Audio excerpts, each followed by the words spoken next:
Hi everybody, on behalf of Pocket Wizard, my name is Doug Gordon, and I'm here to talk to you again about off-camera light. Keeping it simple, keeping it easy, and more importantly, keeping it in a way that's easy to understand. Now here's the thing, in previous videos you've seen me use multiple lights, but I'm completely aware of the fact that not everybody has the opportunity or the resources to use multiple lights. But more importantly, Pocket Wizard has made it easier even if you have one light.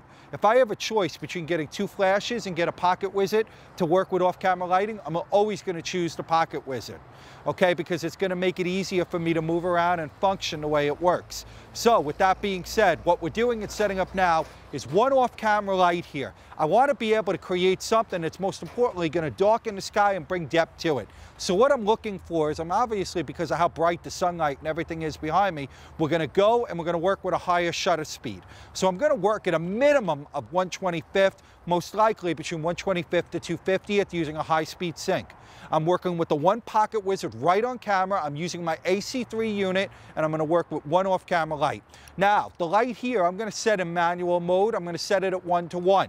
And what I'm going to do is, if I need to exposure compensate down, I'll work from there, because I know that's a lot of power I'm generating. But what I'm looking to do is take a meter reading in the background. I know that I'm going to be around 200 at f16. I want to put f16 of light on the subject because most of that light is behind me. So I'm looking to match the light on the subject with strong, powerful flash to set off the background and get a crisp blue background. I'm going to shoot with a lower camera angle because I want to separate my subject from the sky, and more importantly, I want to be able to control everything directly from camera. So again, knowing how much strength this is, I'm probably going to start with my exposure compensation coming out of the flash at about -2.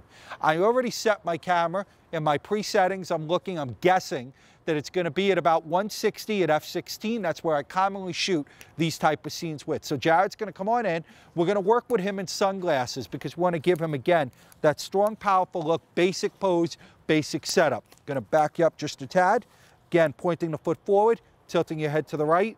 And what I want to make sure of is that that light is going directly into his face. You could look, that light is right on top of him because it's a lot of light. I'm aiming into the face. He's going to come back to me just a little bit. My camera height's going to be real low. I'm looking to shoot directly up. I'm going to be tilting to the right, which is going to bring him out of the side of the frame, working real strong. Again, everything's controlled from my Pocket Wizard off camera. Can't beat it. Simple and easy, just a one light setup. Let's take a look. Jared, you're doing terrific. Stay right there.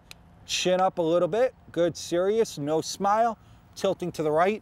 Right now, I'm set for -2, directly coming out of the Pocket Wizards. And I'm looking at it and saying, you know what? I need a little bit more. I need just a little bit more of light. So I'm going to make my adjustment directly from here because we don't want to overpower. So I'm going to go in there, change my setting, chin down just a little bit. And now I got the perfect crisp image. But what I'm realizing is that I'm getting a little bit of shadow under his neck. So what I could do is add a second light. Okay, if you don't have the versatility of a second light because it's not in your budget, you could add a reflector from underneath. But that all depends on how you spread it. Because of the intensity of the light, I'm always going to have that shadow. So since I do have the availability of a second light, what I'm going to do is bring it in. Can I have one second light? And I'm going to bring it in underneath. Just from here. All that second light is going to be for is to fill underneath here. So let's take a look. Turn your head a little bit. And I'm going to come underneath down low. This is going to be my B light, which is going to be my fill. Okay? But obviously the key to this is to set this light for underneath what the exposure is. All I'm looking for is a fill light at this point. That's all I want. So I'm going to set this light for 2 stops underneath my ambient light. So right now I know this is set as my B light. So I'm going to turn on my B light and then I'm going to work the magic from there. Okay, so I'm going to turn my B light on. This light I'm working at TTL. I'm going to turn it down to -2. Again, the only thing I'm looking for is to fill the subject, the shadows, right directly from underneath. Take a look. You're doing terrific. Turn your head slightly. Just like that. You are doing great. I'm tilting up. And I love what I'm getting. And I'm realizing that I could use just a little bit more of fill. just a touch more. So what I'm going to do is take that -2 and I'm going to bring it down to -1 1/3. So I'm adjusting from here, chin down, lean forward, just like that. Stay there. You're doing great. Again, I'm at 160 at f16. Perfect. Stay there. Excellent. Focusing, locking in. And now I have a beautiful, strong image. I have little to no shadows. I have depth through the background because of my aperture. And again, I'm able to control it directly from the camera.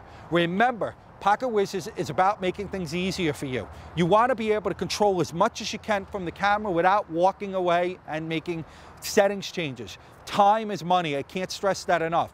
The more time you take to set up an image, the more bored your client is, the less reaction, the less you're going to get out of them. On behalf of PocketWizards, my name's Doug Gordon. Thanks for watching.